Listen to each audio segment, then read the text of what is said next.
Ano bang basa nyo rito sa pagtakbo o desisyong pagtakbo ni Digong sa pagka-mayor muli ng Davao City?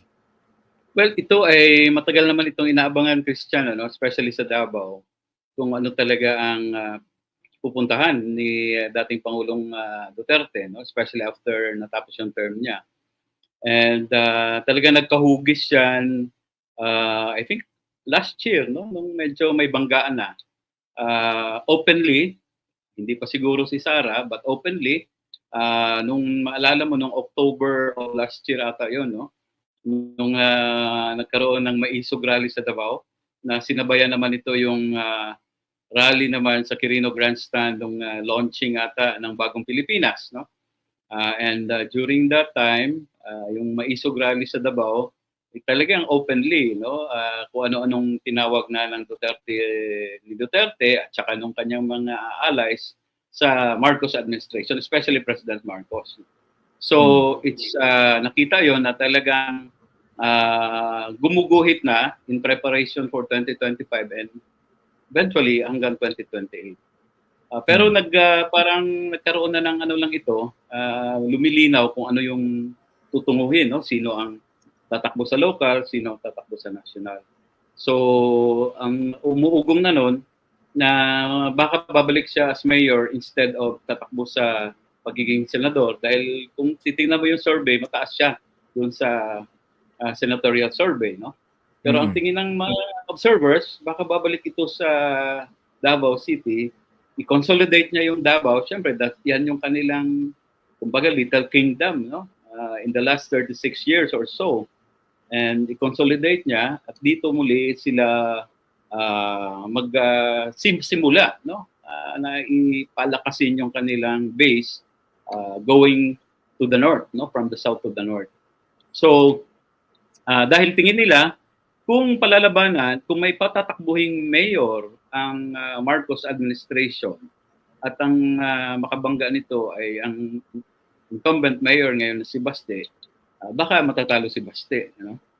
Dahil hindi naman din maraming nagpupuna din doon sa pagpapatakbo nitong si Mayor Baste sa Davao City. Daming mga problema sa Davao. So, yun ang tingin nila, baka matalo. And remember, ito yung nagiging base nila in the last 33 years, no?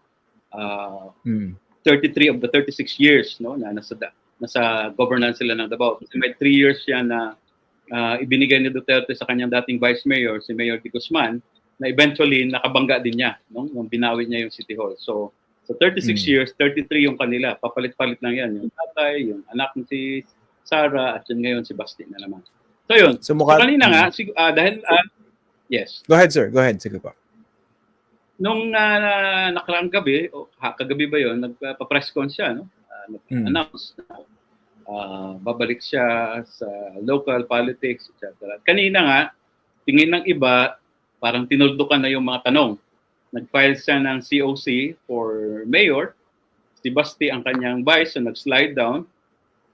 Pagkatapos, yung kanyang apo na si Omar, na anak naman ni Pulong, ay nag-file ng COC for 2nd District, no? Congressman. Sa 1st District naman si Congressman Pulong. No? So, parang ang hahawakan nila, ang 3 distrito na. Yung 2 Dutertes, si Pulong Duterte sa District 1, si Omar Duterte sa District 2, at yung alay nila na si Congressman Ungab sa District 3. So, it appears that talagang they are consolidating Davao City, no? Tapos si Digong ang mayor.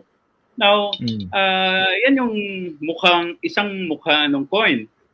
But nakikita naman ng observer sa ginawang ito ng mga Dutertes, this will also galvanize, no, yung babangga sa kanila.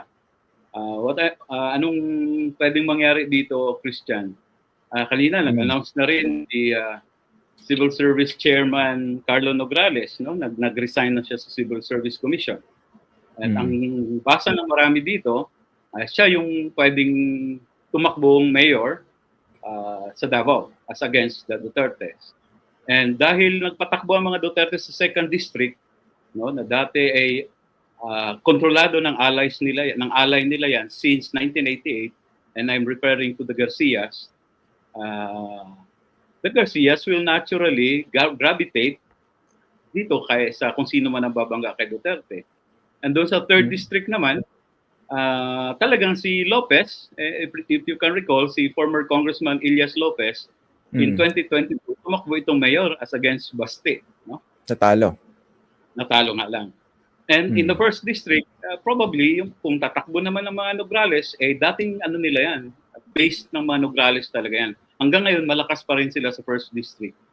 Magpapatakbo rin naman Nograles probably sa 1st district. So, observers are saying that itong ginawa ng mga Duterte na talagang lahat na distrito ay gusto nilang i-control na this will also parang mag-unify yung tinatawag nilang old families dito sa Davao. No? The Garcias, the Nograleses, no? And the Lopezes, mga old families as against the Duterte. And ipasok mo pa dyan yung pamilya ng mga Abilleras, no? Yung Abillera Magno na malaking pamilya. So, yan yung isang nakikita natin dyan. It's a concept, totoo na nagko-consolidate ang mga Dutertes. But ito lang, hanggang ngayon, Christian, sasabihin ko ito, hanggang hindi kasi tapos yung deadline. Alam mo, mahilig itong mga Duterte gumawa ng mga last minute, binubulaga ka. No? Mga gimmick. So, mga gimmick. So hanggang ngayon, ako meron pa rin akong iniiwang pag-aagam-agam kung yun nga ba yung tuldok. No? Kung talaga bang itong si Mayor Duterte ay ang former President Duterte talagang tatakbo itong presidente o tatakbo itong mayor. Baka in the last minute ay meron pang mga adjustments sila, galawan sila depending on what will happen tomorrow. No? Kung meron ba talaga magsasampa ng candidacy for mayor at meron lalaban sa kanila in the 3 districts and other positions. Kung wala, pwedeng i-atras ni Rodrigo Duterte yung kanyang COC for mayor. Kung walang lalaban, posibleng tingin ko mag-switch uli, babalik si Baste at siya baka ituloy niya tatakbo siyang maging senador. No? Dahil nga mataas siya doon sa survey at mas lalapad yung kanilang influensya kung kontrolado nila yung Davao dahil wala namang kalaban at makakapasok sila sa Senate. So that's one possible scenario, Christian. Oo. So basically, ang malinaw dito, mukhang they see Baste Duterte as the weakest link dun sa mga nakaupo mga Duterte ngayon in major positions. Kasi pinababa muna siya sa vice kung sakali may lalaban for mayor dahil baka matalo. Ganun po ba yan? Yan yung isang nakikita, no? Common na sentimento yan, no? Marami akong nakakausap sa Davao na gano'n, no? Na kung si Baste ang tatakbo at palalabanan siya ng administrasyon, no? Malinaw naman ngayon na kalaban nila yung administrasyon, unlike in 2022 na allies sila. Ngayon, talagang medyo mahihirapan at baka the possibility na matalo si Mayor Baste is very big, no? At mawala sa kanila ang control ng Davao City, which is very important to them.